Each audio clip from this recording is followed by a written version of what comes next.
Les conseils d'un vice-champion de France, c'est dans cette vidéo.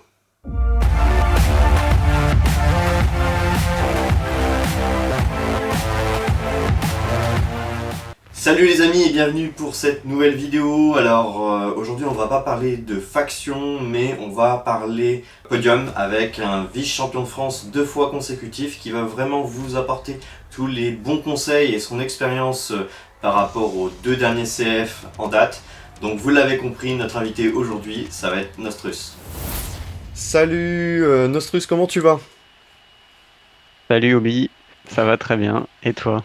Eh ben écoute, je suis ravi de t'avoir. Un vice-champion de France 2 années consécutives, c'est génial. Donc merci encore d'avoir accepté. Donc le principe de cette vidéo, comme je l'ai expliqué, c'est que tu vas aider bien sûr les personnes qui souhaitent arriver à un stade de la compétition le plus haut possible. Et c'est vrai que en étant 2 années consécutives, tu as obtenu la deuxième place, pas loin de la première. Mm. C'est quand même un bel exploit, hein. On sait que, par exemple, la première année, Safsouf, lui, n'a pas réitéré d'être sur le podium. Toi, voilà, 2 années consécutives, tu l'as fait. Ton objectif cette année, est-ce que tu participes ou pas à ce championnat de France? Oui, je participe encore, hein. Cette D'accord. fois-ci, disons que faire aussi bien, ça me va. Gagner, c'est encore mieux. Mais étant donné qu'on double à chaque CF le nombre de participants, ça devient forcément de plus en plus dur. Donc déjà, garder le même, le même score, c'est déjà très bien pour l'objectif pour moi. Ouais, viser la seconde place, ça te va. C'est ça, Bon, c'est déjà pas mal. ouais. Bon, Pour après, continuer la tradition. ouais, on te le souhaite quand même, jamais 203. J'espère te voir gagner au moins ce petit trophée. C'est vrai que c'était. Moi, j'ai eu l'occasion de t'avoir vu jouer sur la table que j'avais ramenée de Dagoba, donc cette finale contre SAF. Donc cette année-là, tu jouais les séparatistes Ouais. et t'avais affronté une armée Empire. C'était ta première finale comme ça d'un gros événement? Ouais. Ouais, c'était première finale d'un gros tournoi en réel comme ça, avec en plus la cloque qui était nouveau parce que c'était dans le top 8 où il y avait la cloque.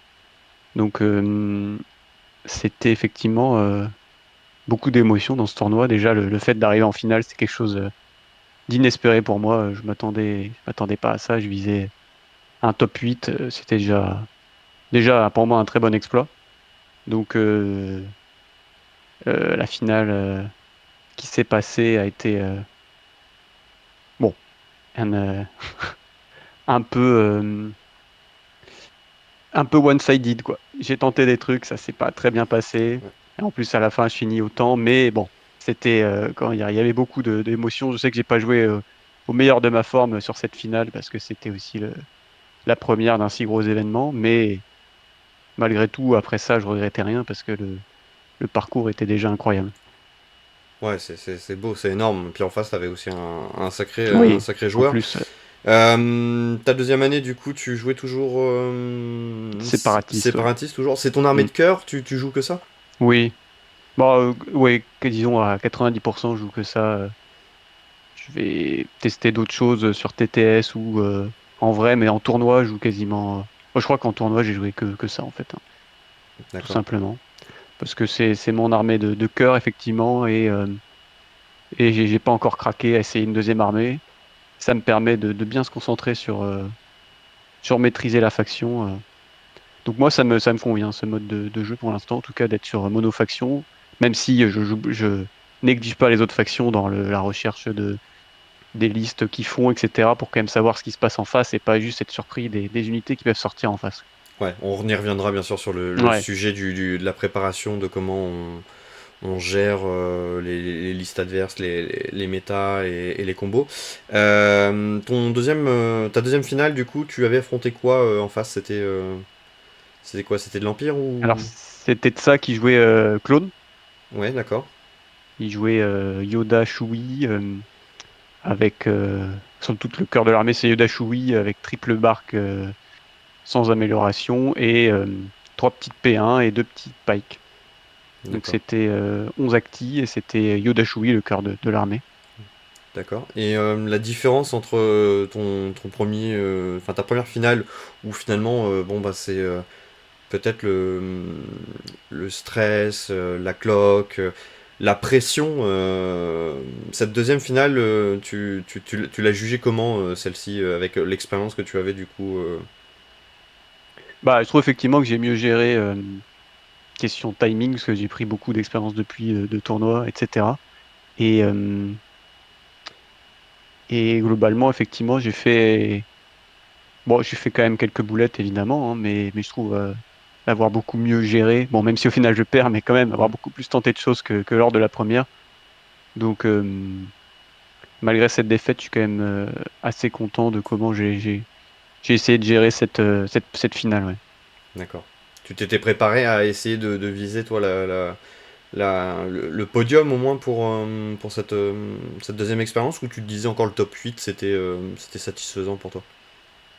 Oui, en vrai, je visais le top 8 parce que quand même, quand tu penses à chaque partie que tu joues et à chaque quand même où l'erreur pardonne pas, vu que surtout le deuxième CF, c'était une défaite et c'est terminé, vu qu'il fallait absolument être 4-0 le premier jour et pour arriver au top 8. Donc déjà, en fait, c'est quelque chose d'assez pour moi fort de réussir à faire deux fois de suite top 8. Et donc oui, c'est parti sur le top 8 en sachant qu'il y avait plus de monde en plus au deuxième CF qu'au premier.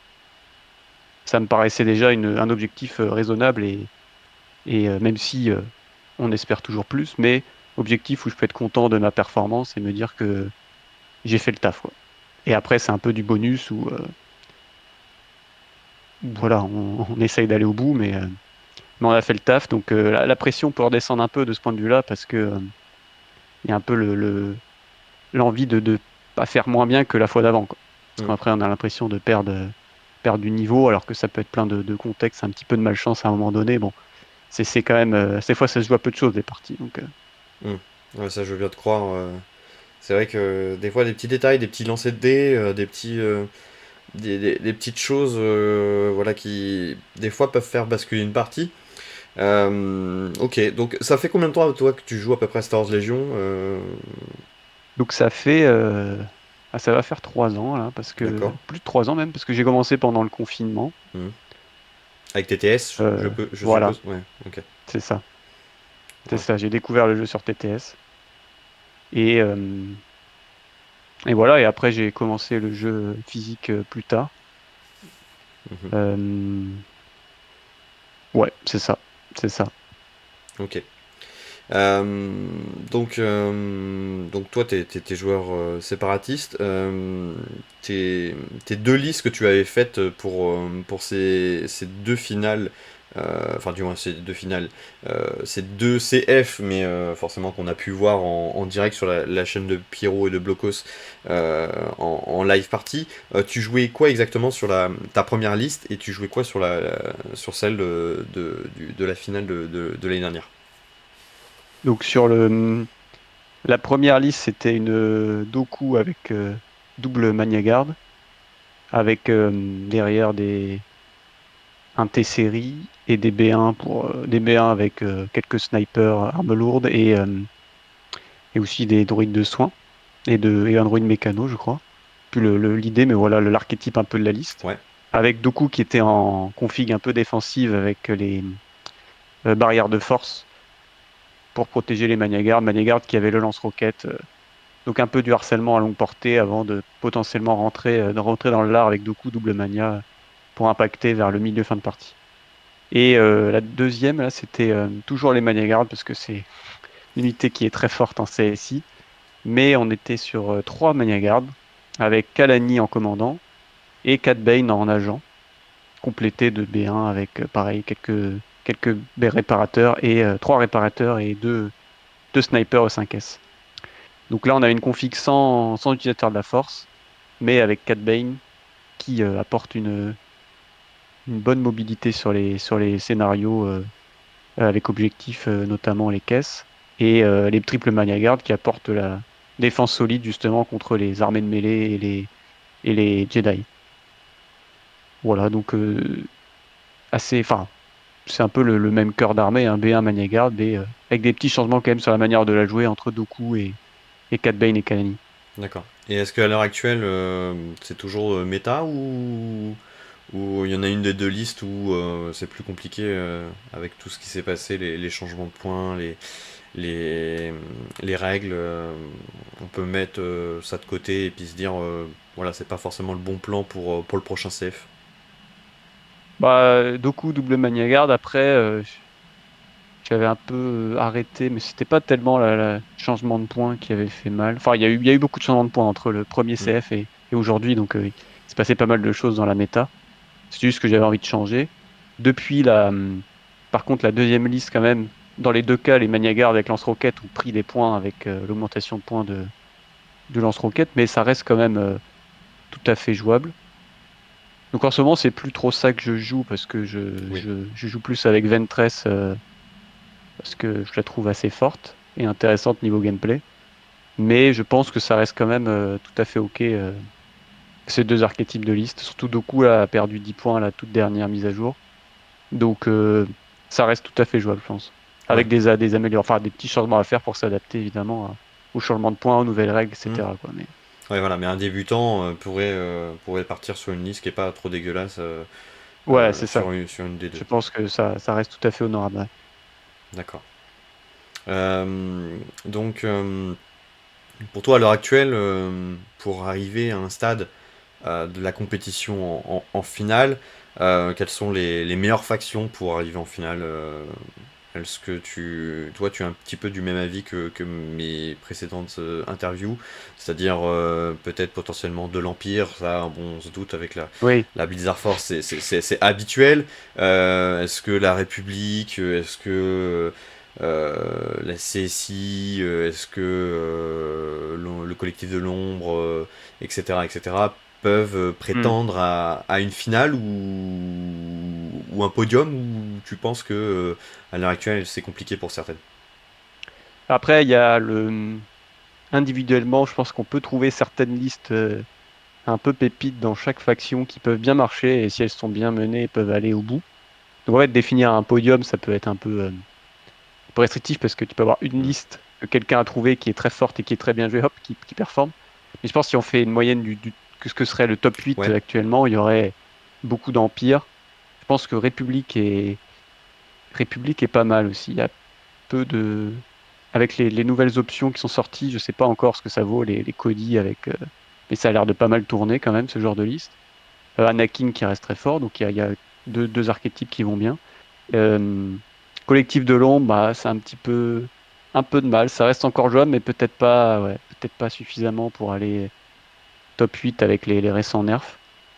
Et Rebelle et CSI, pour moi, c'est un peu les. CSI est mieux que Rebelle. CSI, il y a quelques trucs encore à faire, mais il y a des petits problèmes contre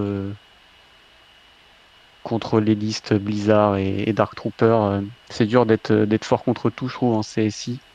Mhm. Donc après, si on fait des listes notamment double site, faut avoir des très bons terrains avec beaucoup de bloquants, sinon ça se passait très mal. Donc ça va sur tout un tournoi, avoir que des tables où il y a beaucoup de bloquants, ça risque d'être un peu compliqué. Mhm. Donc après, CSI, il faut trouver, j'ai pas encore trouvé le type de liste qu'il faut pour le CF, un truc assez robuste pour aller à tout. Donc CSI, je sais pas trop quoi dire si c'est bien, mais en tous les cas, je pense que ce sera dans le top 8, il y en aura moins. Et Rebelle, c'est pareil. Rebelle, il y a toujours les mêmes problèmes. Il y a les très bons héros, mais derrière, il y a un peu de mal avec le reste des troupes à faire des choses. Et voilà, il y a WT47, mais avec l'impact qui sort beaucoup en ce moment, bon, c'est pas forcément quelque chose de très viable. Mhm. Donc voilà, moi je pense que dans les deux au-dessus, on a un Empire qui est bien au-dessus, parce qu'Empire, il y a plein d'options différentes qui marchent. Ensuite, République, il y a quelques très bonnes options. Et les trois d'après, ouais, qui sont un peu en dessous, quoi. Collectif de l'ombre, CSI et Rebelle. D'accord. Ok. Alors justement, on reparle un petit peu de ce qui est fort à l'heure actuelle, la Blizzard Force qu'on entend beaucoup. Est-ce que tu penses que justement avec tous les changements qu'il y a eu récemment, on risque de revoir encore ce même type de liste sur un podium potentiel ou un top 8? Ou pas du tout? Tu penses que là les cartes sont un peu rebattues avant le CF? Bah, c'est intéressant de voir effectivement parce que la Blizzard Force a quand même pris pas mal de nerfs Mm. qui étaient mérités, donc c'est bien pour le jeu, pour l'équilibre. Euh, je pense qu'elle peut rester jouable, mais du coup, ce sera moins. Les gens le joueront moins de manière systématique et du coup, il y en aura moins parmi l'Empire même. Donc, ça fait que c'est moins sûr qu'il y en ait une au top 8, je pense. Parce que ça reste fort et le Vador commandant, quand même, c'est pas quelque chose à négliger. C'est un truc que nous, en France, on joue plus, que par exemple les Américains jouaient jamais Vador Commandant, alors que Safsouf chez nous le joue plus. Et quand on regarde, il a une vraie option supplémentaire qu'il apporte avec son pouvoir de compel là, sur les troupes et son moral infini. Donc c'est un autre type de gameplay, c'est pas exactement la même chose qu'un Vador agent, et c'est un peu plus cher évidemment, mais ça peut quand même bien marcher avec tout ça. Donc voilà, je pense que ça va devenir une liste forte, mais parmi d'autres, pas un truc évident où c'est sûr, il Mm. faut aller là-dedans, sinon, enfin, si tu vas pas là-dedans, disons que tu te mets une petite épine dans le pied, quoi. C'était en mode, t'as un petit bonus, tu prends la Blizzard Force, c'est tout qui va bien, quoi. Alors que là, Mm. maintenant, tu feras des choix en allant Blizzard Force, quoi. Tu auras quand même des contraintes par rapport à d'autres listes Empire. D'accord. Et justement, toi, tu es plutôt précurseur d'un. Tu préfères les listes, on va dire, que personne ne connaît, et c'est comme ça qu'on arrive peut-être finalement à arriver très haut, ou justement, faut suivre la liste méta et être sûr de pouvoir bien la jouer pour performer. Toi, tu es plutôt adepte de choisir vraiment le- l'ingrédient, la liste faite maison et que personne ne joue pour pouvoir surprendre et enfin, être performant lors Hmm. de Ceph, ou tout l'inverse, toi tu te dis non, faut quand même avoir une bonne base, genre la Blizzard Force ou ce genre de choses Ouais, pour être opti. bah, je pense que, ouais, j'ai pas spécialement le besoin, effectivement, d'avoir une liste avec des choses inconnues pour gagner, pas comme par exemple ça qui fait quasiment que ça, qui fait des listes totalement extravagantes, mais quand même fortes pour surprendre effectivement les gens. Et ça marche bien de ce point de vue-là. Mm. Moi, je joue pas comme ça, mais je suis la méta, mais après, je me restreins pas d'en dévier un peu quand je trouve que c'est pertinent. Mais ça me gêne pas d'aller piquer dans les listes du moment. Après, à chaque fois, faut faire l'effort de les reconstruire chez soi, de comprendre pourquoi il a mis ça et de comprendre comment ça ne va pas forcément avec ton style de jeu à toi voilà, je la remixe toujours à ma sauce. Parce que j'ai rien amené de nouveau. Doku Double Mania, c'était pas spécialement nouveau. Et Triple Mania, Cat Bane, Kalani, c'était pas spécialement nouveau. Enfin, c'est pas non plus un truc qui était vu partout. Mais Cat Bane, à l'époque, il y avait eu la mise à jour, la nouvelle version de Cat Bane avec la nouvelle carte qui était sortie là d'agent. Donc là, enfin, tout le monde avait vu qu'il était plus fort, il commençait à ressortir pas mal. Donc c'était pas non plus un personnage qui était jamais sorti, les gens connaissaient un peu plus, mais voilà, ça m'empêchait pas malgré tout de sortir des tricks avec Cat Bane, même si les gens le connaissent. Donc voilà, disons que je suis un peu pas plus côté méta, je pense, mais pas non plus à fond. Mais par contre, effectivement, j'essaie de voir comment mes listes tournent contre ce qui est en méta. Ouais, Ça, c'est important. Enfin, pour moi, c'est important aussi de se préparer notamment, bah, s'il y a que de l'armure, il faut avoir une solution. Surtout avec des trucs très, très clivants comme des Dark Troopers où le gameplay est bien différent quand tu joues avec ou sans. Donc là, tu es obligé de préparer un peu tes listes dans ce sens-là, au moins contre la méta. d'accord. Voilà. Et du coup, toi, tu peaufines des entraînements comme ça en cherchant à vraiment tester un petit peu tout ce qu'il y a en face. Justement, tu t'entraînes sur TTS ou en vrai à vraiment jouer un petit peu toutes les listes que tu vois à l'heure actuelle qui passent en méta, les tester et voir ce qui va pas avec ta liste et ce que tu peux améliorer, cibler aussi peut-être les points forts et les points faibles. Est-ce que toi, à l'heure actuelle, tu es capable de trouver par exemple un point faible, par exemple pour la Blizzard Force, un point faible pour la 501e, etc. Ou justement non, tu t'entraînes un petit peu comme ça avec ce qui te passe un petit peu sous la main en termes d'adversaire, et puis tu t'adaptes vraiment le jour J face à une partie en tournoi. Bah, il y a plusieurs phases de préparation, quoi. Là, en ce moment, effectivement, je suis plus comme tu as décrit la deuxième, au fil de l'eau, sur les adversaires, etc.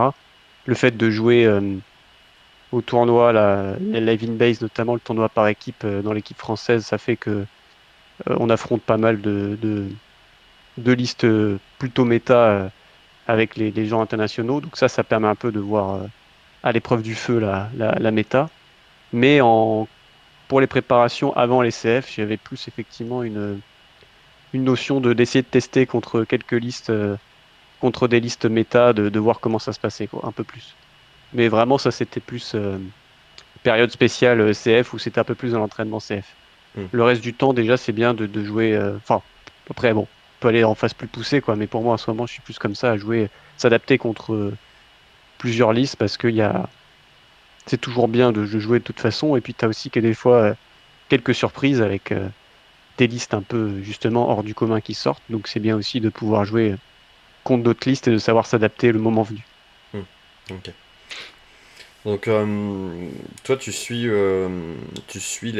l'actualité des sorties, tu analyses les cartes ou tu fais en sorte de faire un travail de profondeur quand, par exemple, un petit exemple, là, les Mm. Ewoks vont sortir, dès lors où tu as les cartes qui commencent à tomber, est-ce que tu cherches déjà à contrer ce genre d'unité ou pas du tout? Oui, enfin, de ce point de vue-là, enfin, je fais un peu je commence par construire. Quand il y a les nouvelles unités qui sortent, en fait, je pense je prends le point de vue de l'utilisateur de ces listes. Donc, j'essaie d'abord de construire des listes avec ces nouvelles unités parce que aussi, moi, ça me permet de tester parce que c'est intéressant de tester de nouvelles unités. Et, euh, et voilà, d'abord, en fait, je prends ce point de vue-là et du coup, ça vient après la notion de comment ensuite contrer cette liste si je vois qu'il y a des listes fortes qui vont avec ces nouvelles unités. Comment moi ensuite je m'adapte à ça enfin, en tant que CSI, vu que je joue comme ça en physique. Donc c'est plus en fait d'abord tu te mets dans le point de vue de l'autre, ce qui est intéressant parce que du coup quand tu joues une liste de l'autre point de vue, bah tu sauras mieux la contrer parce que tu sais quelles sont les idées derrière la tête de celui qui la joue.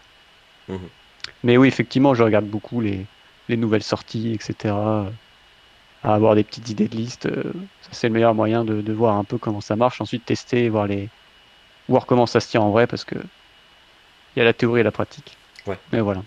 Et tu connais sur le bout des doigts un petit peu les différents scénarios, à force voilà, de t'entraîner, est-ce que toi tu as pris pour objectif de connaître vraiment le type de scénario que peut tomber pour l'adversaire, ce qui va être défavorable pour lui ou favorable pour lui, et par rapport aussi bien sûr à ta liste. Alors ça, je me doute que Hmm. toi tu as construit tes listes et tu sais quel scénario va mieux le fonctionner pour la CSI, mais est-ce que tu joues aussi sur le fait de bien connaître aussi ce que les adversaires vont favoriser, je sais pas, peut-être les otages Hmm. ou, euh, ou les vaporateurs, enfin...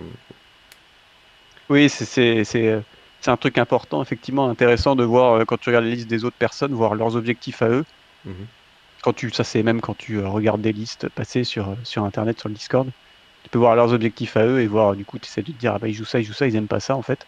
Et après, effectivement, sur le moment, quand tu fais une partie, là, tu réfléchis directement avec sa liste, qu'est-ce qu'il aime pas, qu'est-ce qu'il aime comme déploiement, qu'est-ce qu'il aime pas. Et avec toi, que ce que tu as dans ton deck, tu essaies de le pousser là où tu sais qu'il aime pas et toi, tu te sens plutôt OK. Dans tous les cas, tu te sens mieux que lui, en fait. C'est ça, en fait. Tu peux avoir des trucs où tu te sens pas très à l'aise, mais finalement, tu sais que lui est encore pire que toi sur cette combinaison. Donc, tu vas quand même aller la pousser pour le pousser dans ses retranchements.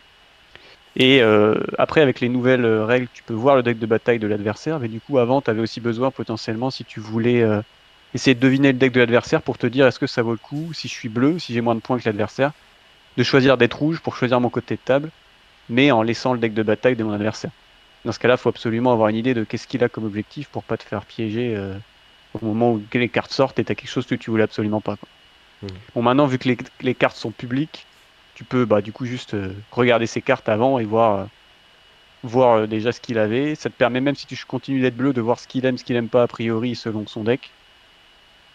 Et, euh, Et voilà, même si faut faire, enfin, globalement, je trouve qu'il faut faire attention aux decks, notamment des gens qui sont à 800 points, parce qu'ils ont souvent, je pense, à part les joueurs ultra compétitifs, t'as une petite tendance à, quand t'as du 800 points, faire un deck un peu vite, parce que tu te dis il servira jamais. Mhm. Et du coup, des fois, tu peux voir des objectifs notamment les objectifs même de déploiement, qui sont dans le deck de quelqu'un d'une liste à 800, et voir qu'en fait, c'est pas forcément très pertinent avec sa liste. Donc ça, c'est aussi un truc, faut se faire quand même sa propre avis par rapport au deck qu'il a, parce que tu peux avoir des decks où il y a certes un objectif et en fait tu trouves que c'est pas pertinent, surtout contre ta liste, et du coup tu peux quand même aller le chercher, même si tu te dis bah il l'a dans sa liste, c'est que s'il est fort dessus, en fait pas forcément. Bon, voilà, ça c'est les petites remarques que j'ai vues au fil de mes parties, que souvent ça peut arriver, le deck de bataille est pas optimisé sur tous les quatre objectifs, quoi. Mhm.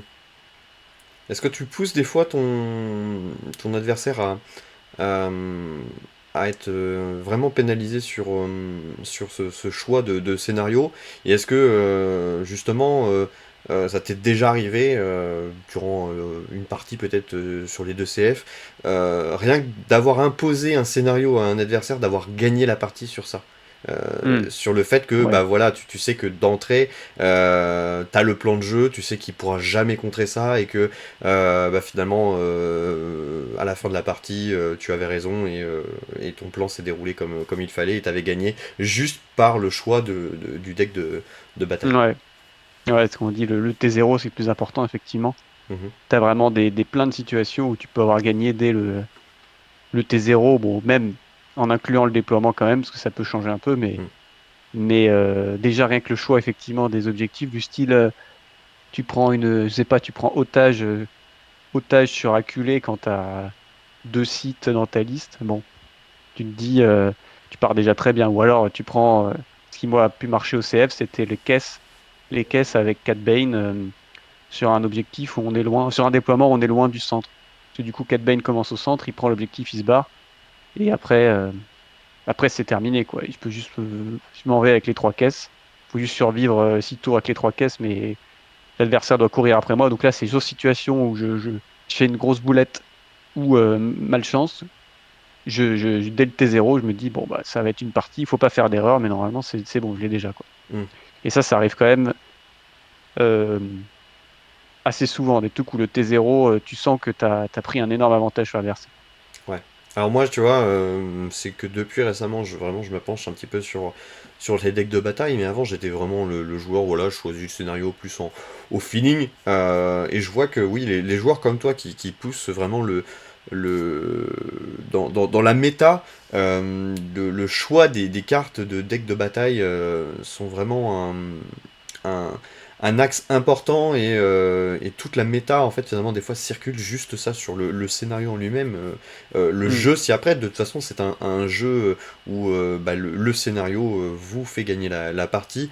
Euh, pour l'instant, moi à titre personnel, je pense qu'il manque encore quelques scénarios. Je pense qu'un MG ou enfin oui, un MG devrait sortir un nouveau paquet avec des nouveaux scénarios supplémentaires pour justement redistribuer un petit peu les cartes de la méta actuelle parce que on fait vite le tour finalement dans ces choix d'objectifs.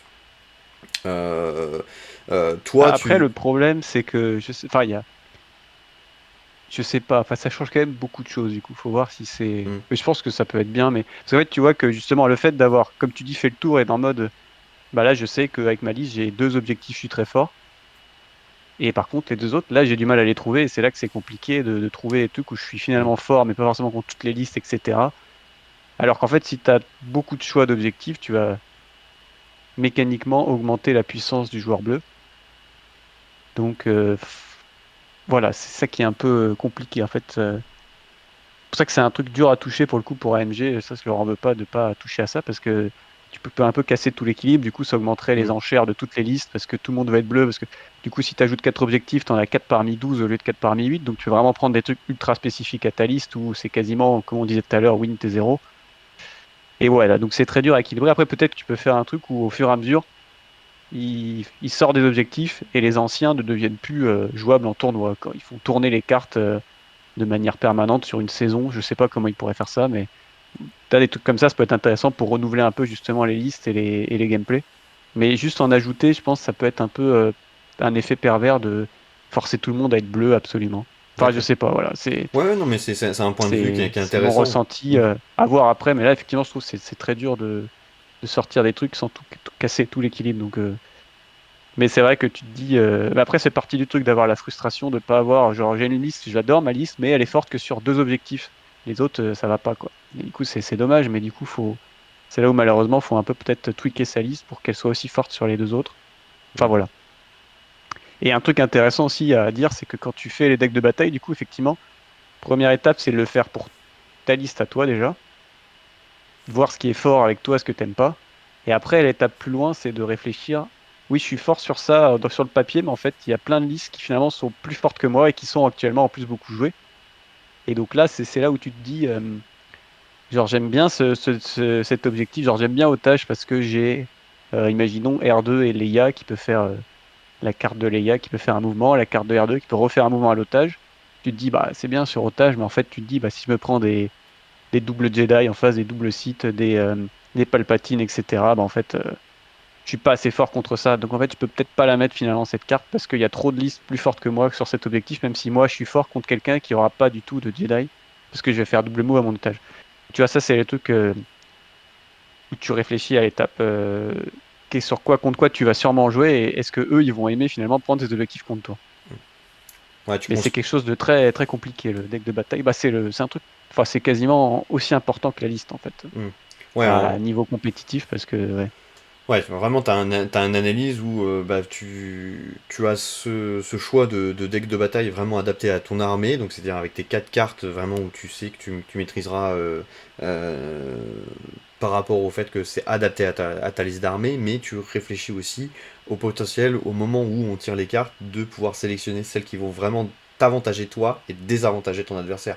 Car il peut être très Mm. fort, comme tu dis, oui, avec certaines listes qui peuvent être finalement au-dessus de ce que tu peux proposer. Parce que c'est ça le problème d'être bleu, c'est que c'est pas toi qui as le dernier mot, c'est le rouge qui fait le dernier ban sur le T0. Mm, Donc c'est lui qui va choisir entre 2 objectifs à la fin. mm. Et donc ouais, c'est ça où il faut faire attention parce que des fois, tu peux te retrouver bleu et finalement, le rouge te met en situation où, si tu as l'objectif où tu étais fort, mais finalement, lui est plus fort que toi sur celui-là, il arrive à te le forcer. Et là, Mm. alors que tu étais bleu, tu pars en fait en situation défavorable. D'accord. Ok. Et ça, Euh, c'est ouais, c'est très dur à faire. C'est pas quelque chose de facile à faire. Le deck de bataille, ça demande beaucoup. C'est un peu de l'entraînement où tu vois les configs de comment ça se passe, etc. C'est beaucoup l'habitude et l'entraînement et voir des games streamés aussi. Enfin, vraiment voir des parties, comment se jouent les parties et voir quels objectifs vont avec quelles listes, etc. pour après avoir une idée de qu'est-ce qui marche bien contre quoi. ok. Donc là, on a vu un petit peu bah, comment toi tu préparais un petit peu la chose, l'analyse, on va dire, de ce qui est fort, ce que tu peux tomber potentiellement face aux adversaires, les listes qui pourraient te proposer, justement les decks de bataille qui sont adaptés pour toi et moins pour ton adversaire. Là, on arrive au moment où tu vas devoir poser tes figurines sur la table de jeu ou analyser cette table. Comment toi tu analyses une table de jeu tu sais que voilà, on imagine, bon bah voilà, tu tombes sur la table d'Agoba, bon, tu la Hmm. connais, tu t'as joué dessus. Euh, comment la première réflexion que tu as quand tu vois ta table, comment tu l'analyses? Est-ce que tu as des choses, des idées ou finalement tu fais ça un petit peu en fonction de ton adversaire par rapport à la première pause comment toi tu l'analyses Bah, effectivement, il faut déjà, de toute façon, tu l'analyses en première vue parce que comme tu discutes du terrain avant, déjà, ça permet de voir chaque terrain, qu'est-ce qu'il est, et au moment où tu en parles, tu vois un peu ce que ça procure, etc. Moi, les trucs qui parlent beaucoup, c'est les bloquants, c'est les trucs qui apportent le plus de cassage. Bah ouais, c'est parce que ça casse la ligne de vue, ça permet de cacher les unités derrière. Voilà, c'est vraiment pour moi les trucs les plus importants sur le terrain, parce que les couverts, après c'est bien aussi les couverts quand tu veux une option d'attaque, mais les bloquants, c'est vraiment ce qui va, que tu joues une gunline ou l'inverse, et soit ça va t'aider à te cacher pour aller vers l'ennemi, ou au contraire, c'est ce qui va t'empêcher de tirer vers l'ennemi, et donc les choses autour duquel tu vas devoir contourner pour tirer sur les personnes. Donc, les bloquants, c'est un peu le truc, le premier truc qu'il faut regarder. Après, moi, je regarde aussi un peu si elle est symétrique ou pas, voir si effectivement il y a un côté vraiment plus fort que l'autre, si ça se voit tout de suite, etc. Ça peut te dire est-ce que ça vaut le coup que je sois rouge? Bon, c'est rarement le cas, j'ai rarement choisi d'être rouge pour le coup au CF, je crois jamais, parce que j'ai jamais vu un côté qui valait le coup de perdre mon deck, quoi, parce que mon deck il était très important pour moi. Mhm. Mais il y a des listes où tu peux être plus prêt à perdre ton deck pour gagner ça. Et donc voilà, c'est ça que je regarde. Et après, les terrains, ouais, déjà, ça c'est intéressant. Et ensuite, quand on regarde le T0, là, par contre, faut aussi regarder, quand il y a les cartes qui sortent, faut regarder je regarde les zones de déploiement, qu'est-ce qu'elles font vraiment du coup. Enfin, déjà, j'y pense un peu avant le T0, les zones classiques, c'est-à-dire diagonale, etc. Qu'est-ce que ça représente, mais de manière très, très approximative. Et ensuite, quand vraiment le T0 sort, là, on regarde les terrains précisément, notamment pour les objectifs où il y a besoin du terrain comme position clé et charge explosive, où là, c'est ultra important de voir quels sont les objectifs éligibles, les terrains éligibles pour les décors, pour les objectifs. Donc, et voir aussi les configs même sur transmission, la portée 1, qu'est-ce que ça représente? Est-ce que je peux aller me planquer d'un côté tranquille en étant à portée 1 de l'objectif central et du coup pouvoir le scorer sans être inquiété, etc. Et ça joue beaucoup aussi sur le T0, du coup, parce qu'il y a le T0 en dehors de tout terrain, il y a le T0 avec le terrain qui peut être bien différent sur certaines tables où tu as une petite asymétrie ou des choses comme ça. Donc un peu penser à, voilà, au début on regarde un peu grosso modo comment ça se passe, si c'est un terrain plutôt ouvert, plutôt fermé, etc. Et quand il y a les déploiements et les objectifs qui sortent, pas hésiter à regarder les zones de déploiement, ce que ça fait, comment vont être les objectifs, etc. Comment tu vas avoir ton petit plan de jeu un peu déjà initial, tu vois, ton truc en mode, ouais, je vais attaquer par là, je vais pouvoir faire ça tranquillement. Bon, ça n'a pas besoin d'être ultime, mais déjà avoir une petite idée de est-ce que tu as un bon échappatoire, est-ce que tu as une bonne idée qui te vient en mode, ah bah là je vais pouvoir passer par là, ça va être super, etc. Bon, quelques petits trucs que tu fais comme ça pendant le T0. D'accord. Et justement, certains objectifs sont des fois euh, mis à mal à cause du terrain. Est-ce que ça Ouais. t'est déjà arrivé justement de tomber sur une table de jeu où finalement ça embrouille complètement ta vision tes objectifs, où finalement par exemple je sais pas le coup des otages finalement il y a trop de lignes de vue potentielles pour ton adversaire et t'empêcher d'aller les chercher. Est-ce que justement le terrain il est compliqué pour mettre des vaporateurs, enfin des objectifs Oui. et que c'est compliqué parce que c'est sur des hauteurs. Donc toi, tu as déjà connu ce genre de Ouais. choses et Ouais, tu le ouais. gères comment justement? Bah là justement, ça c'est pas toujours, toujours agréable parce que tu as genre ton objectif de cœur où tu sais que en plus tu vois la config où il sort bien dans le T0, mais tu vois en fait que ça va pas être possible parce que effectivement ce que tu dis là c'est des exemples assez pertinents, les trucs que j'ai eu où par exemple tu peux placer la caisse mais tu as un énorme suroffensive majeure, tu vas avoir la ligne, tu sais là qui est tu as le petit carré de 3 par 3, ensuite tu as la ligne qui va jusqu'au centre là et qui est de ton côté. Si elle est bloquée par un gros terrain bloquant. Avant même, c'était hauteur 1, mais là, avec les règles d'escalade, ça vient OK. Mais s'il est hauteur 2, imaginons, tu vas avoir des problèmes parce que moi, avec ma liste notamment de Cat Bane, j'avais besoin d'avoir Cat Bane à portée 2 pour relayer l'ordre, etc. Bon, du coup, si je casse la chaîne parce que je vais me mettre trop loin de Cat Bane pour qu'il puisse aller prendre la caisse centrale, je me dis en fait, sur une caisse, ça va pas être bien euh, parce que, voilà, ouais. Potentiellement, je vais pas pouvoir lui donner l'ordre. Enfin, il va avoir l'ordre, donc il va pas avoir les esquives, donc il va se faire tuer. Donc tout le plan de jeu s'écroule. Et pareil aussi sur sur des otages avec Doku où tu peux avoir un bon feeling avec Doku otage a priori, mais si tu vois que il y a beaucoup de bloquants ou de décors qui ralentissent et que du coup Doku il n'arrive pas finalement à atteindre l'objectif, à atteindre l'otage T2 et que lui il a le temps de se barrer T2 et que dans ce cas-là, en face tu as une gunline imaginons et tu peux du coup pas rentrer dans dans l'otage vite. Dans ce cas-là, tu es obligé de tenter les KP et tu sais que ça peut pas bien se passer. Bon voilà. Tu as des trucs où tu avais tes objectifs de cœur et tu vois que finalement, c'est peut-être mieux de t'en prendre un autre pour être plus serein par rapport au terrain. Mais c'est pas quelque chose Enfin, faut vraiment regarder, c'est pour ça que je dis, regarder le terrain, l'objectif avant de dire, ah, c'est bon, j'ai otage, j'y vais, quoi. Mm. regarder bien le terrain, le déploiement et se dire comment je passe un petit peu, là, prendre le temps au T0 de réfléchir à ça, quoi. Mm. Mais ouais, c'est ça, il n'y a pas de. C'est pas toujours facile, effectivement, mais voilà, il faut effectivement prendre le temps de réfléchir pour s'adapter. Ouais. Ouais. Et pareil pour le déploiement, quand tu déploies tes figurines, tu sais déjà d'entrée comment tu vas les déployer ou tu t'adaptes plus en fonction de ce qu'ils posent. Est-ce que tu as déjà une vision par rapport à tes entraînements de comment tu poses tes figurines ou pas du tout, ça change selon les positionnements adverses?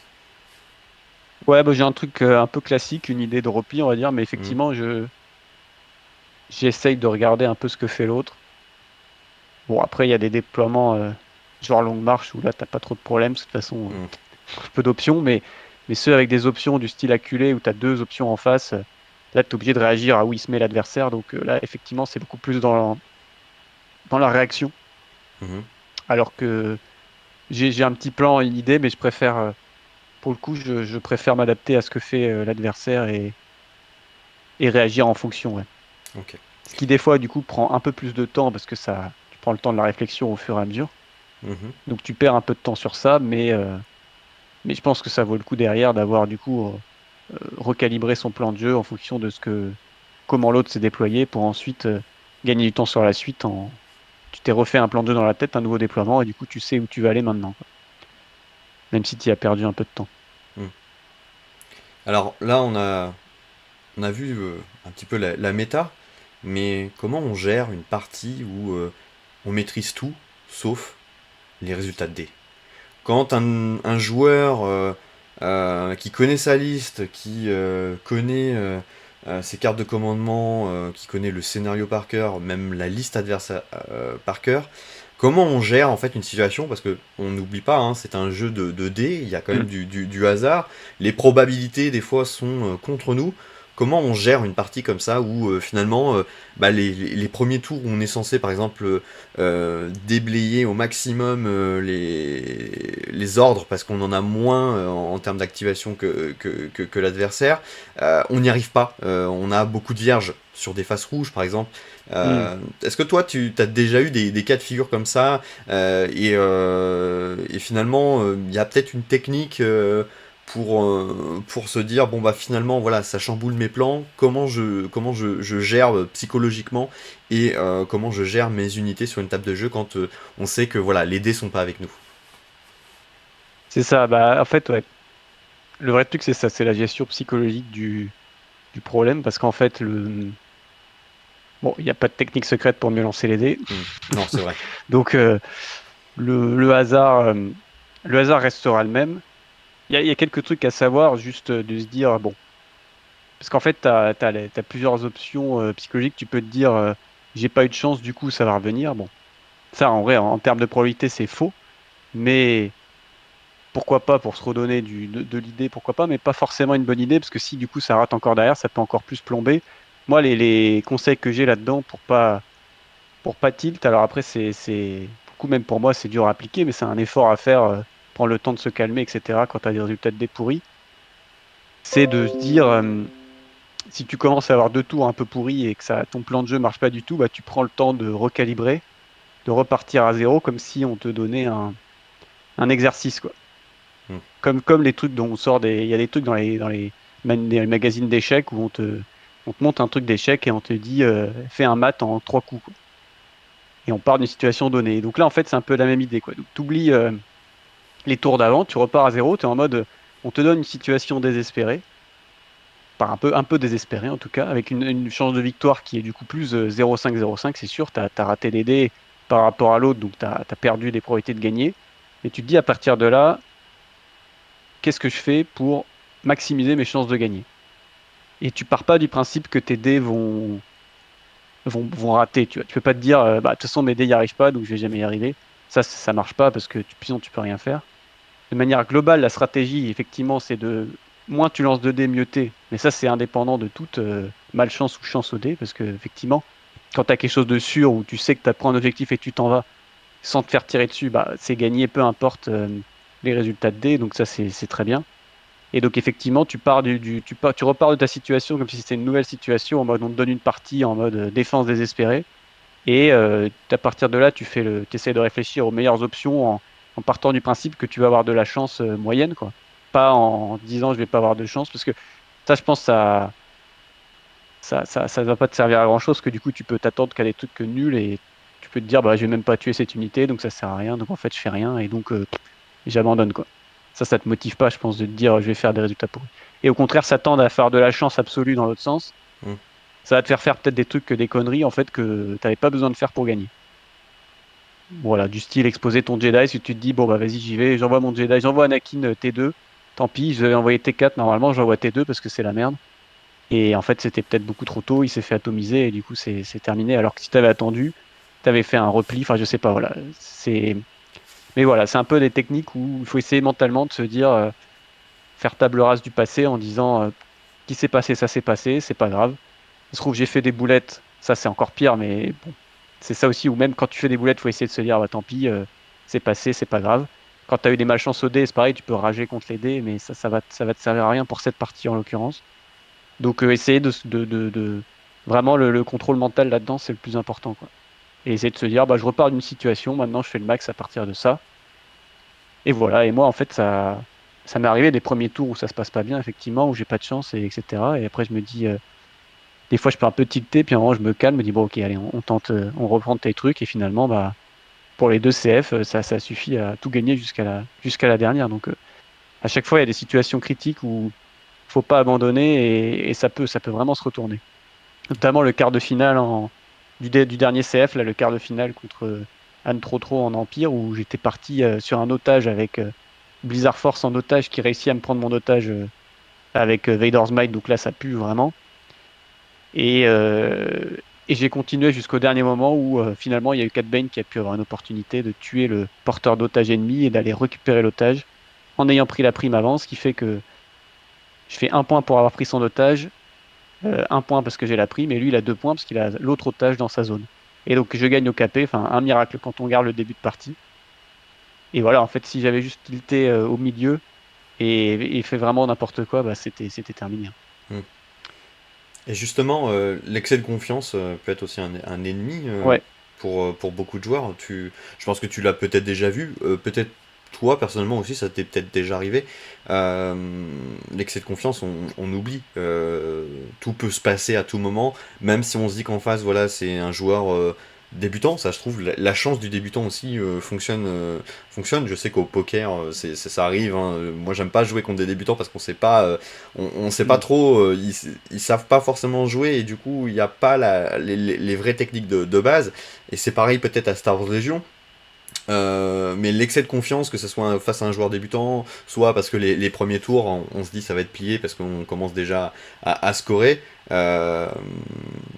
Pour toi, voilà, tu conseilles aux joueurs ou pas de rester zen, serein et de rester focus sur l'objectif jusqu'à la fin, car tout peut toujours se passer. ouais, ouais, c'est clair parce que tu peux. J'ai déjà eu des parties où ça a pu arriver, effectivement, et des fois, tu peux te faire voler la partie, enfin, voler, entre guillemets, hein. Tu te fais voler la partie à la fin parce qu'en fait, t'avais pas pensé à quelque chose que l'autre te sort et hop, il te fait fuir ton unité qui porte l'objectif à la toute fin parce qu'il a une carte de commandement, hop, qui te fait un bombardement, enfin des choses comme ça. Donc, ou alors effectivement, du style, il finit par tout tanker sur une unité et ça marche pas du tout et t'as pas prévu de plan B. Donc, ouais, ça arrive, ça peut arriver assez souvent. Et donc, ça, effectivement, faut toujours garder l'esprit clair là-dessus. Comme tu dis, je pense que les conseils que tu as dit, c'est bien, rester serein, concentrer sur l'objectif jusqu'au bout. Et pour le coup, à contrario, tu peux aussi, quand tu es dans une situation défavorable, essayer justement de faire, comment dire, de susciter l'excès de confiance de l'adversaire pour justement potentiellement avoir une porte de sortie. Hmm. Et essayer de battre ta retraite en mode, bon, bah, tu laisses en mode comme si tu avais aucune option. Tu bats toutes tes figurines en retraite, tu tentes des moves qui ont l'air désespérés en fait. Hmm. Et du coup, l'adversaire se dit, bah, il tente des trucs, il fait n'importe quoi, c'est bon pour moi, c'est plié. Alors qu'en fait, tu as une idée derrière la tête et ça peut très bien passer et retourner la situation. Donc voilà, mon conseil, c'est un peu ça, c'est dans les deux sens. Quand c'est de votre côté que vous gagnez, faites attention à Ne pas justement penser que l'adversaire a abandonné et fait n'importe quoi. Et par contre, quand on est de l'autre côté, peut tenter de faire ça parce que ça peut aussi marcher, retourner les situations. Et voilà, ça fait partie du jeu aussi de faire baisser les gardes de l'adversaire pour ensuite revenir, avoir une idée et paf, sortir un dernier trick, ce qui permet de retourner la partie. Hmm.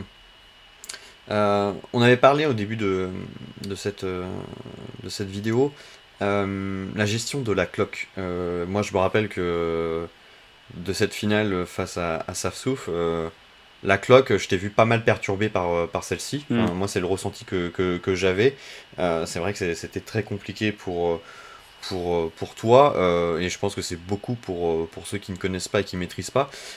Comment toi tu gères justement maintenant et les astuces et les conseils que tu pourrais donner aux joueurs qui veulent essayer de faire du compétitif et au moins miser le top 8, la gestion de la cloque.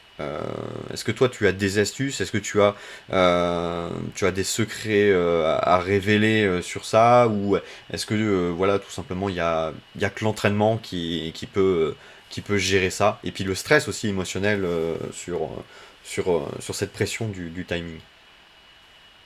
Ouais, effectivement, l'entraînement, il joue pour beaucoup, mais après, il y a quelques petits trucs que tu te découvres en mode, tu te mets des petites, comment dire, des petites contraintes mentales pour te voir où t'en es. Déjà, le suivi par rapport à la partie, où t'en es dans les tours par rapport au temps qui reste, essaye de segmenter un peu le temps. Enfin, genre, si t'as 1h07, t'imagines que c'est à peu près 7 minutes pour le déploiement, t'es 0, et ensuite 10 minutes par tour. Donc, tu regardes où t'en es par rapport à ça, en sachant que tu prends plus pour les premiers tours selon les configs, mais souvent tu prends plus pour les premiers tours parce que c'est là où il se passe plus de choses, tu as plus Mm. d'unités, etc. Et les derniers tours, tu as moins d'unités, donc ça prend moins de temps. Et après, tu as l'idée de réfléchir pendant le tour adverse, ça, effectivement, c'est pour gagner du temps, Mm. optimiser le temps de la cloque ennemie. C'est toujours bon. Ça va être si tu fais réfléchir ton adversaire longtemps, bah, du coup, toi aussi, tu gagnes du temps de réflexion qui en plus est sur sa cloque. Donc ça, c'est toujours intéressant. Et, euh, et voilà, globalement, c'est l'entraînement et le fait d'être derrière son adversaire à la cloque aussi. En fait, si toi, dans ton timing par rapport à tes parties, tu sais que tu es bien, faut essayer de pas prendre la pression par rapport à ça parce que j'ai des parties plutôt en ligne ou sur TTS de tournoi où j'avais genre, je sais pas, 20 minutes de retard, mais en fait, je savais que moi, j'étais OK sur mon timing classique de clock et que de toute façon, l'adversaire jouait vite sur sa clock parce qu'il jouait vite, mais moi, je prenais le temps que j'avais besoin. Et voilà, en fait, pas de pression à avoir d'être derrière tant que par rapport à tes standards et justement tes petites games où tu t'entraînes et tu vois commenter niveau clock, bah, t'es OK. T'es pas obligé de toujours te dire, faut que je sois absolument égal à mon adversaire niveau clock, sinon je suis pas bien. Parce qu'en fait, il y en a qui réfléchissent plus à la fin. Enfin, voilà, chacun réfléchit à des moments Mm. différents peut-être de la partie. Toi, si tu as besoin de réfléchir au début, au T0, enfin, moi je trouve ce qui est le plus important, tu prends le temps ici et ça te sera bénéfique plus tard, en fait. Ouais. C'est une guerre psychologique, la cloque? Ça peut être une arme, tu penses? Ouais, c'est un petit peu. Après, il y a des joueurs qui sont quand même. Enfin, ouais, pas tout le monde n'est sensible à ça. Il y en a où, gros tournoyeurs, quand même, ils sont pas. Ça va plus trop les impacter. Mais malgré tout, c'est quand même une petite pression, effectivement. Genre, quand tu fais un move ou que l'adversaire, tu sais qu'il s'attendait pas à ça et que du coup, tu lui mets un coup de pression déjà parce que tu lui fais quelque chose à laquelle il s'attendait pas et qu'en plus, il y a la cloque derrière, c'est vrai que ça met un double coup en mode bon, tiens, je t'ai fait un force push là, je t'ai sorti une unité, tu n'y avais pas pensé et en plus, je te mets la cloque. Donc, Mm. ça peut faire un petit coup en plus au moral, ouais. D'accord. Autre aspect psychologique, quand tu arrives là, voilà, dans cette position de te dire, voilà, il te reste encore quelques parties, tu ne pensais pas être dans le top 8, tu y arrives, forcément c'est assez impactant parce qu'on se dit, bah, finalement, on a fait un super CF, on arrive dans ces objectifs-là. Comment tu gères l'aspect psychologique avec la fatigue physique? Parce que euh, enchaîner des parties comme ça sur un week-end, c'est quand même Hmm. assez, euh, assez lourd. Et est-ce que parfois la fatigue joue sur le psychologique et prend le pas Est-ce que toi, t'as déjà vécu ça, pas forcément toi, mais tes adversaires, où finalement, bah voilà, on est rincé, on n'arrive plus à réfléchir, et puis finalement, Hmm. voilà, on était au-delà des objectifs qu'on s'était mis, et on a tout l'aspect physique qui prend le dessus sur le psychologique. Ouais. Ouais, ça se voit beaucoup sur le CF où il y a 4 parties le samedi. Et en plus, si tu arrives au top 8, 3 parties le dimanche. Donc ça s'est vu surtout la quatrième partie du samedi là, qui est très, très dur. Après, effectivement, moi, ce que je fais, c'est que j'essaye de bien dormir pour, même entre les 2 jours, j'ai essayé de dormir tôt pour essayer de limiter la fatigue pour moi, parce que moi, je sais que si je dors pas beaucoup, je vais pas y arriver du tout et ça va pas aller. Mais et voilà, après, boire pas mal d'eau, ça aide beaucoup et prendre des petits grignotés entre les parties, les petits sucres qui voilà, donnent le petit boost au cerveau. Ça, c'est les petites techniques comme ça pour tenir le choc. Mais sinon, effectivement, bah, ça se voit que quelqu'un fait une erreur et plus tard il se rend compte et ça se voit qu'il joue pas comme ça forcément d'habitude si tu le connais parce que là il est fatigué. Mais voilà, ça c'est un peu aussi la résistance de chacun à la fatigue et tout. Mais faut essayer de dormir le mieux avant pour être reposé et limiter ça, quoi. Mais c'est vrai qu'il n'y a pas de technique ultime, hein. Ouais. C'est sûr que si tu as fait 4 parties, que tu es fatigué, tu joueras moins bien. Mais ce truc qu'il faut se dire, c'est que l'autre aussi, quoi. C'est qu'on est tous dans le même bateau à ce niveau-là. Donc, Hmm. Il y a des techniques, enfin, tu m'as dit qu'il n'y a pas de technique, mais est-ce que tu te ménages des fois sur les premières parties du tournoi, ou est-ce que justement, quand tu finis plutôt une partie, parce que voilà, t'as table rasé ton adversaire, est-ce que voilà, t'arrives à prendre de l'énergie un petit peu sur ces périodes-là, ou pas du tout? T'es plutôt dans l'optique de dire, bon bah voilà, là il me reste du temps, je vais aller faire le tour des tables, réfléchir à ce qui pourrait m'arriver plus tard dans ce tournoi, où voilà, tu mets les batteries en charge pendant ce... pour le coup, moi, je fais pas beaucoup de. J'ai des listes qui font peu de table rase. Donc, j'ai pas Ouais. beaucoup de parties que j'ai fini en avance dans les CF. Mais oui, il y en a une où c'était. Oh, je me souviens plus. Je crois que j'ai pas beaucoup de parties que j'ai fini en avance, mais pour le coup, je vais plutôt effectivement prendre une pause, profiter du temps en plus pour faire une pause supplémentaire, aller dehors, prendre l'air, etc. et Hmm. se poser un peu, quoi. Et même dans les parties, effectivement, de temps en temps, faut penser à s'asseoir, ça fait du bien, quoi. Même si tu as toujours envie d'être debout à regarder ce qui se passe, hein, parce que Hmm. et à se péter le dos, à se baisser pour voir les trucs. Il y a des moments où faut réussir à voir que, bon, là, de toute façon, il va faire une action plutôt longue, donc tu peux t'asseoir le temps qu'il fasse son truc. Hmm. Quand c'est pas un mouvement important où il faut aller vérifier si tout est bien fait, etc. Tu peux prendre le temps de t'asseoir. Ça aussi, ça te donne des petites pauses physiques qui font du bien. Mais ouais, je pense que après, voilà, ça dépendra des personnes. Il y a des gens, je pense, qui vont vouloir dans les pauses, effectivement, comme tu dis, aller regarder tout, mais globalement, je pense que c'est mieux de faire des pauses, se sortir du jeu pour revenir de manière plus efficace, où la pause a plus de bénéfices que d'en fait surcharger son cerveau d'informations, quoi. Hmm. Il y a un truc on n'a pas abordé, j'ai pas abordé dans les autres vidéos, mais euh, quand tu as un problème de litige avec un adversaire, comment toi tu le gères? Est-ce que ça t'est déjà arrivé?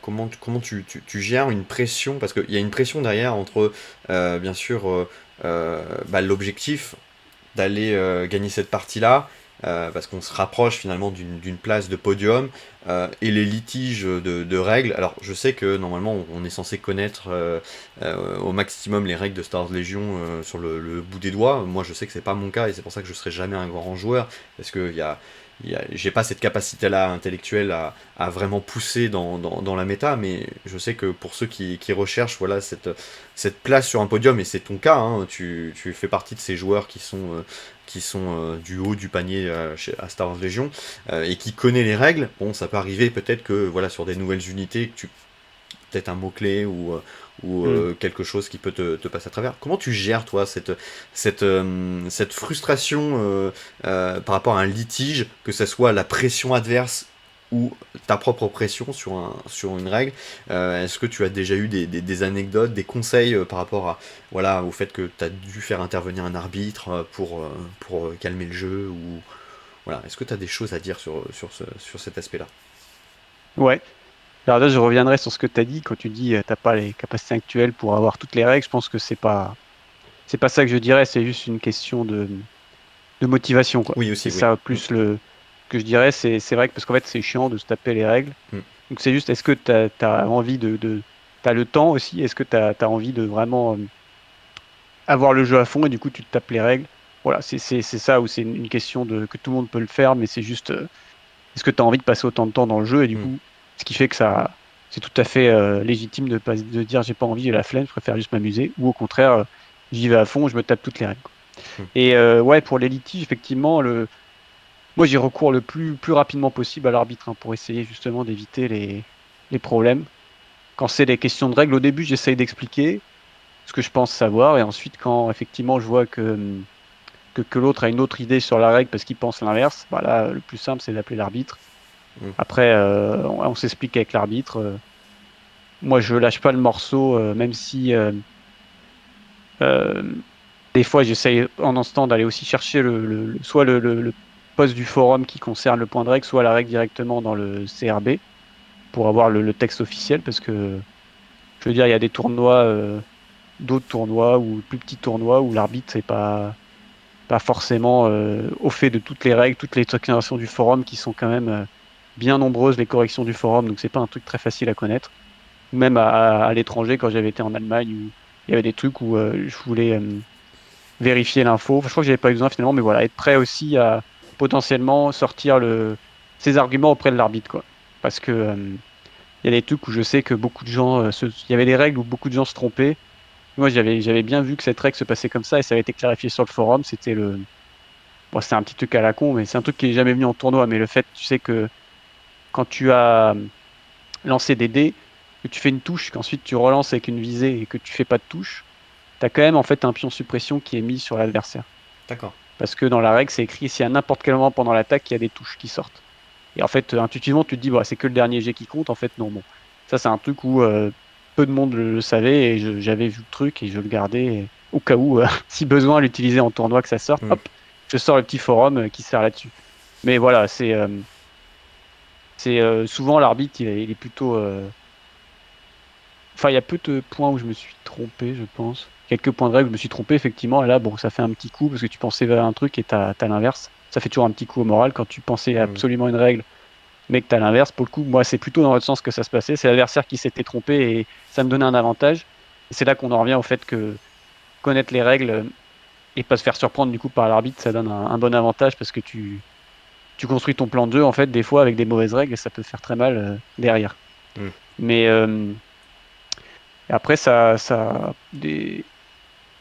ouais, des litiges comme ça. Après, des litiges où vraiment il y a eu du style des triches et des trucs comme ça, j'ai pas eu dans mes parties enfin, ouais, de trucs graves où en mode faut appeler l'arbitre, en mode, je pense que cette personne, enfin, elle a fait un mouvement, je sais pas, tu vois, elle a bougé sa figurine beaucoup trop loin ou quelque chose comme ça. Bon, j'ai pas eu de cas comme ça, donc ça, je saurais pas dire comment les gérer parce que j'ai pas vraiment eu le cas de grosses, on va dire, peut-être pas triche, mais en tout cas de gros litiges comme ça où ça peut être très impactant. Après, il y a des fois où je vais dire à l'adversaire, attention, ton move est pas bon, etc. Tu peux revérifier ta cohésion, j'ai l'impression que lui, il est pas bon. Enfin, pas hésiter à dire, attention, là, tu vas un peu trop loin, tu grattes un petit peu le mouvement. Voilà, quand c'est les mouvements importants, ou quand je vois qu'il le fait souvent, pas hésiter à le dire. Et après, en général, ça suffit, et l'adversaire le fait bien, mais j'ai pas eu de cas où ouais, l'adversaire a quand même continué à faire des coups. Pour l'instant, sur les Légion, je pense qu'il n'y en a pas beaucoup de joueurs comme ça, donc on est un peu protégé de ça. Mais voilà, ça c'est un truc où plus il y aura de monde, plus ça arrivera mécaniquement. Donc là, faut faire attention et je pense qu'il faut pas hésiter à appeler l'arbitre hein, si ça commence à devenir problématique et que plusieurs fois, là, tu vois que l'adversaire il fait des moves un peu douteux. Toi, comment tu prépares ton matériel pour ce genre d'événement? Est-ce que toi, tu as des astuces de préparation, des petits accessoires qui t'aident? Je sais pas, des mémos, le Discord sous la main pour poser des questions. Est-ce que tu as un plateau de rangement bien adapté qui te fait gagner du temps? Alors, en accessoire, effectivement, je pense avoir le CRB téléchargé en PDF, ça peut servir pour justement Ouais. les notions de règles tout à l'heure dont on avait vu. Bon, le forum en favori pour aller voir, chercher dans le forum. Avoir l'habitude de chercher dans le forum aussi parce que c'est pas quelque chose qui est très intuitif. Le moteur de recherche du forum, il est Hmm. un peu spécial. Ouais. Bon. Et sinon, en termes de matériel, j'ai pas vraiment de super technique à part. Moi, j'ai juste un plateau où je mets les pions dessus. J'ai pas de rangement de pions particulier. Donc, au début du tournoi, je vais sortir un peu de pions de chaque visée, stand-by, etc., adrénaline, et les placer sur le plateau de manière à avoir des petits tas et que ce soit facilement accessible pour effectivement éviter de perdre du temps. Parce que des fois, dans les rangements, dans les trucs trop bien rangés, les gens peuvent perdre du temps parce qu'ils c'est une boîte où il faut ouvrir le couvercle, aller prendre le truc, hop, ils remettent le couvercle. Et en fait, à chaque fois, ils perdent du temps à ouvrir, remettre le couvercle, Ouais. mettre dans Hmm, le hmm. bon truc et tout. Là, avoir le tout couvert où tu as juste les petits paquets de pions où tu sais très bien où tu vas les prendre, etc. Pareil, les réglettes, j'en ai deux de. Du coup, j'ai deux paquets de réglettes de mouvement. J'essaie d'en avoir une de secours en gros sur mon plateau. Qui celle-là, je les prends que si je trouve pas la. Si je me dis je commence à perdre trop de temps à perdre l'autre. Et ensuite, l'autre, j'essaye de la remettre aussi près du plateau. Mais voilà, des fois, forcément, elle se retrouve chez l'adversaire. Tu allais faire un move là-bas, tu l'as oublié. Bah, après, c'est pas mal d'en avoir deux. Ça permet de. Une que tu te dis en backup, tu cherches 5 secondes, tu la trouves pas. Bon, bah, tant pis, je prends celle de backup et celle-là, j'essaye de bien la ranger là, quoi. Hmm. Ça, c'est les petits trucs, mais bon, rien de folichon. Mais voilà, essayer de savoir sa petite organisation où tu sais trouver tes choses et pas les perdre. Et en termes techniques, j'ai le laser aussi qui servait bien, mais qui peut, je pense, Ouais. qui sert aussi toujours pour les lignes de vue, vérifier les couverts, etc. Le laser qui fait une ligne là. Ouais. Ça, c'est bien pratique pour voir les choses. Et puis après, avoir les petites silhouettes du CF, bien pratique aussi. Les silhouettes des autres aussi. Maintenant, il y Oui. a les nouvelles silhouettes Ouais. Hmm. pour les soldats en position. Moi, j'en joue pas beaucoup, mais si on a chez l'adversaire, ça sert toujours. Parce que on oublie toujours que ça fait qu'un mortier voit à peu près 3 fois au-dessus de sa tête, donc faut pas être surpris des fois des lignes de vue qu'il peut prendre. Et, euh, et voilà, ouais. Ok. Bah, c'est pas mal. Ouais, je pense que ça c'est bon. Et après les figurines sur le petit plateau, évidemment, pour les transporter entre parties. Mais ça c'est classique. Ouais. Ah, moi, une petite astuce. On n'y pense pas beaucoup, mais le petit tube de super glue au cas où, Ah il y oui, a un petit oui, truc oui, ça qui. c'est vrai. C'est vrai qu'on La en parle. colle au cas où. Ouais, ouais, moi ça fait pas mal d'années que je fais ça, depuis que je fais des tournois X-Wing, ça m'est déjà arrivé d'avoir le vaisseau. Alors, en X-Wing, c'est pas trop problématique parce qu'on peut jouer techniquement avec des socles, Oui, mais à Star Wars Legion, quand même, c'est un peu plus problématique. Parce que. bah pour un véhicule, c'est chiant. Ouais. Pour Ouais. une figurine d'infanterie, c'est pas trop grave parce que il y a la silhouette, mais ouais, quand tu commences à sortir du véhicule et qu'il faut la silhouette du véhicule, là, Mm. Ouais. ça devient compliqué. Ouais. Avec la colle, c'est effectivement un très bon truc à avoir. Ouais. Ouais. Alors moi, j'aimerais juste ajouter Ouais. un petit thème important Vas-y. que je trouve, c'est l'analyse de partie a posteriori. Mm. Ça, c'est même en tournoi, mais c'est plus en entraînement, où t'as le premier truc à faire, c'est quand tu analyses tes parties, essayer de virer les dés de l'équation. Même si tu sens que t'as pas eu de chance, déjà, bon, c'est une sensation, on sent toujours qu'on a moins de chance que ce qu'on a vraiment. Donc, enfin, globalement, même si vraiment des fois t'as pas eu de chance du tout, je pense souvent sentir pire que ce que c'est. En fait, plutôt prendre l'autre sens, c'est-à-dire essayer de voir plutôt partir du principe que tu as eu un peu plus de chance que ce que tu penses. Voilà, et ça, c'est ensuite mettre la chance de côté et vraiment réfléchir à qu'est-ce que tu as fait comme erreur, qu'est-ce que tu aurais pu mieux faire, etc. Et essayer de dire comment j'aurais pu la gagner si je l'ai gagné, si je l'ai perdu. Même si tu as gagné, là j'ai eu chaud, j'ai fait une boulette, il aurait pu prendre ici, prendre le pouls. Tu peux te dire à l'inverse comment l'autre aurait pu gagner avec les petites erreurs que j'ai fait et se dire voilà, il faut que je fasse gaffe à ces erreurs pour pas, même si j'ai gagné au final, faire attention à pas donner plus de chances, d'opportunité à l'adversaire de gagner. Parce qu'en fait, il y a beaucoup de. Si tu perds du temps à te dire j'ai pas de chance, c'est les dés, j'ai mal joué. Enfin, on a tous envie de le faire quand tu as une partie où tu sens que t'as pas eu de chance parce que c'est normal, on est humain et, et Mm. ça fout la haine, tu Ouais, vois. c'est vrai. Mais en fait, malgré ça, il faut. Enfin, si on veut des parties, des débriefs constructifs, il faut prendre le temps de réfléchir à ce qu'on a mal fait, même si les dés n'étaient pas avec nous. De se dire ça, effectivement, j'avais une bonne proba de le faire, là j'ai pas eu de chance. B, est-ce que j'aurais pas fait un truc plus safe finalement? Est-ce que j'étais obligé d'aller là? Est-ce que j'étais vraiment obligé de prendre ce risque ou j'aurais pu faire la même chose sans prendre de risque en allant là-bas? Finalement, si c'est non, bon, très bien, j'ai pas eu de chance, mais faut l'avoir réfléchi de manière calme et posée a posteriori, sans d'abord en prenant le point de vue en dehors de la chance, quoi, de se dire la partie était équilibrée même si c'est pas le cas. Mm. Donc voilà, ça c'est un truc que je pense ça, c'est un gros conseil pour vraiment s'améliorer parce que sinon tu peux jouer plein de parties où tu te dis, bon, j'ai pas eu de chance, j'ai pas eu de chance, j'ai pas eu de chance, ce qui est peut-être vrai, ce qui est peut-être faux, parce que c'est juste un ressenti. Mm. Mais juste, tu joues plein de parties, en fait, du coup, tu trouves rien à améliorer, tu dis, voilà, j'ai tenté ça, ça aurait dû passer statistiquement, mais c'est pas se passer, donc j'ai perdu, tu vois. Donc en fait, c'est que la chance. Ça, c'est pas une partie où tu as grand-chose à retirer et c'est pas intéressant, quoi, pour vraiment essayer de s'améliorer. Donc voilà, là, ça, je pense que c'est un gros conseil en analyse de partie d'entraînement, c'est voir quelles sont les boulettes que tu as fait et en essayant de virer la chance de l'équation au départ. D'accord. Ok. C'est bon pour toi? Ouais, voilà, c'était le petit point. C'est parfait. Et bah écoute, je te remercie beaucoup encore une fois pour la participation de cette vidéo. J'espère que bah, toi t'as passé un bon moment, que c'était cool de partager ton vécu. Encore chapeau pour tes 2 derniers tournois. Ça s'est joué à pas grand chose, hein. T'aurais pu être notre champion de Mm. France. J'espère pour toi que tu vas l'être pour le prochain. Je te le souhaite, jamais 203. J'espère de Ouais, pas te c'est ça. porter la poisse, clairement. J'espère vraiment te voir en finale sur bah, une table de jeu, encore une fois, que j'aurais fait. Mm. Donc cette année, Donc voilà, je... prépare-la bien pour moi, hein. Ouais, ouais, Prépare-la bien ouais, pour les ouais, ouais, ouais, séparatistes. ça marche. Je vais essayer de faire les choses bien pour toi, je vais essayer de réfléchir. Non, je rigole, bien sûr. Ouais, je sais. Mais en tout cas, voilà, j'espère vraiment que tu vas continuer dans ta lancée. Merci pour ton expérience, pour ta disponibilité, tes conseils. Et puis, bah, vous qui regardez cette vidéo, n'hésitez pas surtout à liker, partager, commenter. C'est important pour, bah, voilà, pour le référencement, pour la chaîne, et puis de partager voilà, Star Wars Legion, qui est un super jeu et qui mérite vraiment cette place de bons jeux français. Enfin, c'est pas français, mais cette communauté française, en tout cas, bah, vous le voyez à travers toutes ces vidéos, est remplie de différents joueurs passionnés. N'hésitez pas aussi, si vous le souhaitez, à lâcher un petit pourboire sur le Tipeee pour aider la chaîne financièrement. Et puis on se retrouve pour de prochaines vidéos. Merci encore Nostrus et à bientôt Merci. les amis. Salut, ciao, bye bye. Salut tout le monde.